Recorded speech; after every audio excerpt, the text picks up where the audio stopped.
গাজায় ইসরায়েলি হামলা নিন্দা জামায়াত আমিরের। নির্বাচনের জন্য পুলিশকে প্রস্তুতি নেওয়ার নির্দেশ প্রধান উপদেষ্টার। জানাবো দ্রুত নির্বাচন দাবির স্মার্ট যুক্তি বিএনপির। এবং সর্বশেষ জানাবো সলি জমি নষ্ট করে হাওড়ে সড়ক নির্মাণের প্রতিবাদ বাপার।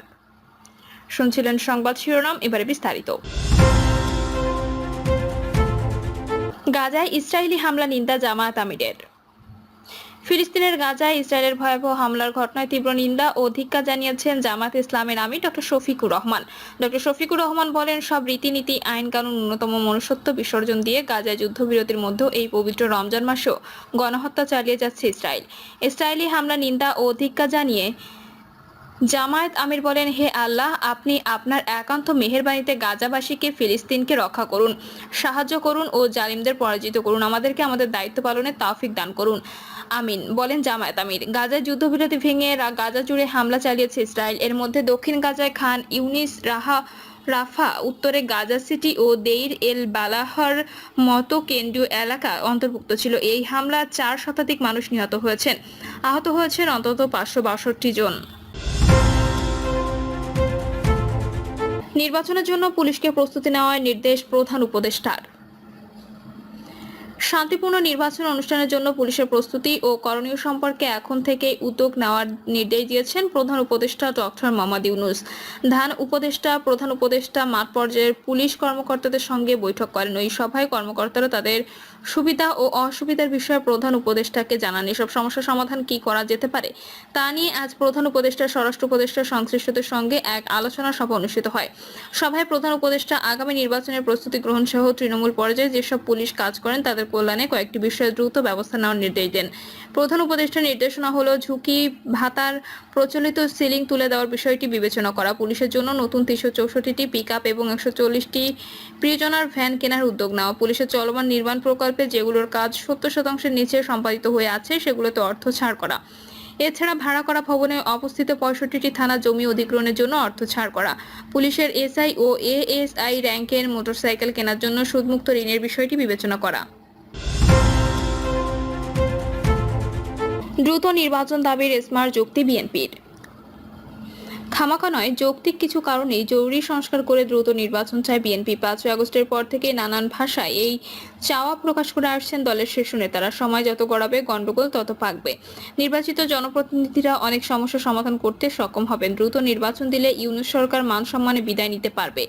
এ ধরনের নানা ভাষণে দ্রুত নির্বাচনের কথা বলে আসছেন তারা, যেন আরেকটি 1/11 ডাকা না হয়, বিএনপিকে মাইনাস করার সাহসী যেন দেখানো না হয়, বিএনপিকে ফু দিয়ে উড়িয়ে দেওয়া যাবে না, এ ধরনের সতর্কতাও দেওয়া হচ্ছে নিয়মিত। এসব সতর্কতা ও নানান কথার মূল অর্থ দ্রুত নির্বাচন। সর্বশেষ রবিবারও অন্তর্বর্তী সরকারকে নির্বাচিত সরকারের হাতে দায়িত্ব দিয়ে স্থিতিশীলতা রক্ষার আহ্বান জানিয়েছেন বিএনপি মহাসচিব মির্জা ফখরুল ইসলাম আলমগীর। বিএনপির সংস্কারের প্রতিশ্রুতিবদ্ধ এই মন্তব্য করেছেন তিনি। এ কথাও বলেছেন, তাদের 33 দফার সাথে এখনকার প্রস্তাবগুলো তেমন পার্থক্য নেই। নিজের উপলব্ধি জানাতে গিয়ে মির্জা ফখরুল বলেছেন, হত্যা, খুন, ধর্ষণের খবরে পীড়িত বোধ করেন তরুণ প্রজন্ম, বিশেষ করে ছাত্ররা অসহিঞ্চু হয়ে উঠছে, বলার অপেক্ষা রাখে না। আওয়ামী লীগ নিদারুণভাবে উধাও হয়ে যাওয়ায় বিএনপি এখন দেশের সবচেয়ে বড় এবং আনপ্যারালাল দল। এমন সম্ভাবনার মাঝে নতুন ঝুঁকি দেখা দিয়েছে, চ্যালেঞ্জও যোগ হয়েছে।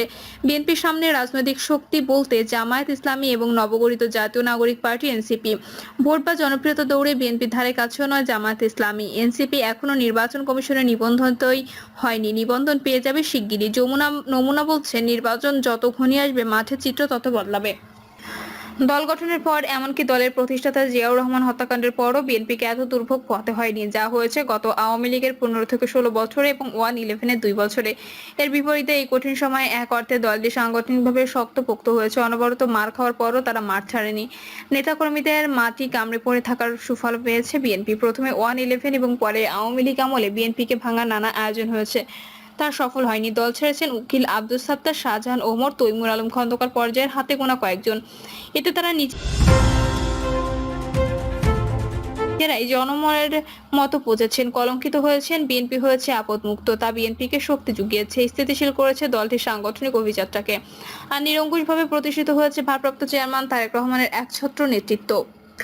পরিবর্তিত পরিস্থিতিতে সব দিক বিবেচনায় এমন শক্তি সামর্থ্য ও কমফোর্ট জোনে থাকার পরও নির্ভর হতে পারছে না বিএনপি। ভাবতে হচ্ছে নানা দিক।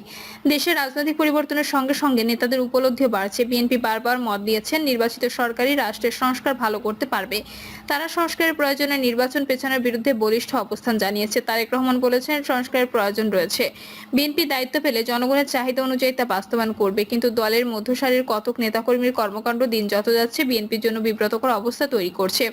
কোথাও কোথাও আওয়ামী লীগের পরিত্যক্ত দখলদারি চাঁদাবাজিতে বিএনপির ওই শ্রেণীটির সম্পৃক্ততা মিলছে। প্রতিদিনই এ নিয়ে খবরাখবর প্রকাশ হচ্ছে গণমাধ্যমে। আসছে কিছু ঘটনায় শাস্তিমূলক ব্যবস্থা নেওয়ার খবরও। বিএনপির স্থানীয় পর্যায়ের অনেককে গ্রেপ্তার করা হয়েছে। বিভিন্ন দলের আশ্রয় প্রশ্রয় অপকর্মের পেশাদাররাও কোথাও কোথাও মৌসুম বুঝে বিএনপির নাম ভাঙাচ্ছে। বিএনপির জন্য এটি বাড়তি এবং গুরুতর যন্ত্রণা। তা বিএনপির জনপ্রিয়তার পারদে নিম্নমুখী টোকা দিচ্ছে।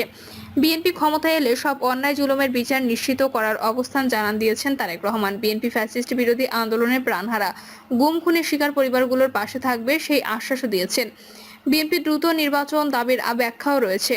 ব্যাখ্যায় শালীনতা ও রাজনীতির দৃষ্টান্ত। তার ভাষায় একটি রাজনৈতিক দল হিসেবে সামনে একটি সুষ্ঠু নিরপেক্ষ নির্বাচনের আশা বিএনপি করবে। এছাড়া বেশ কয়েক জায়গায় বিএনপির অভ্যন্তরীণ সংঘাতের ঘটনাও রয়েছে।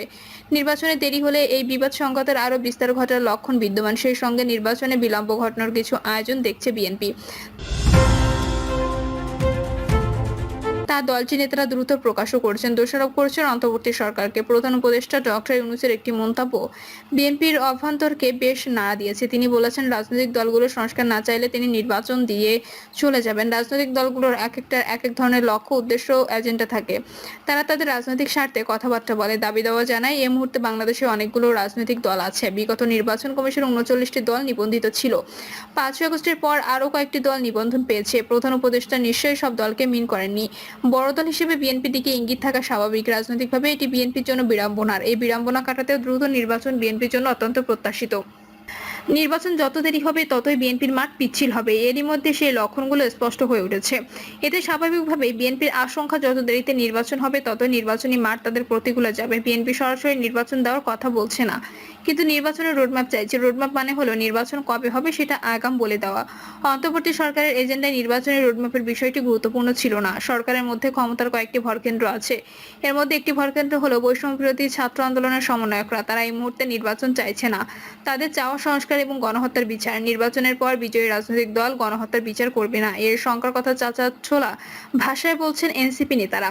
সার্জিস সালাম বলেছেন বেশি কড়া ভাষায় শেখ হাসিনার গণহত্যার বিচারের আগে যেন কেউ নির্বাচনের নাম মুখেও না আনে, এর সতর্কবার্তা দেন তিনি। সময়ক্ষেপণ না করে অত্যন্ত স্মার্টলি দ্রুত এর রেসপন্স করেছেন বিএনপির ভারপ্রাপ্ত চেয়ারম্যান তারেক রহমান। আগামীতে যেই ক্ষমতায় যাবে তাদেরকে অবশ্যই শেখ হাসিনার আমলের গুম খুনের বিচার করতে হবে বলে জানিয়েছেন তিনি।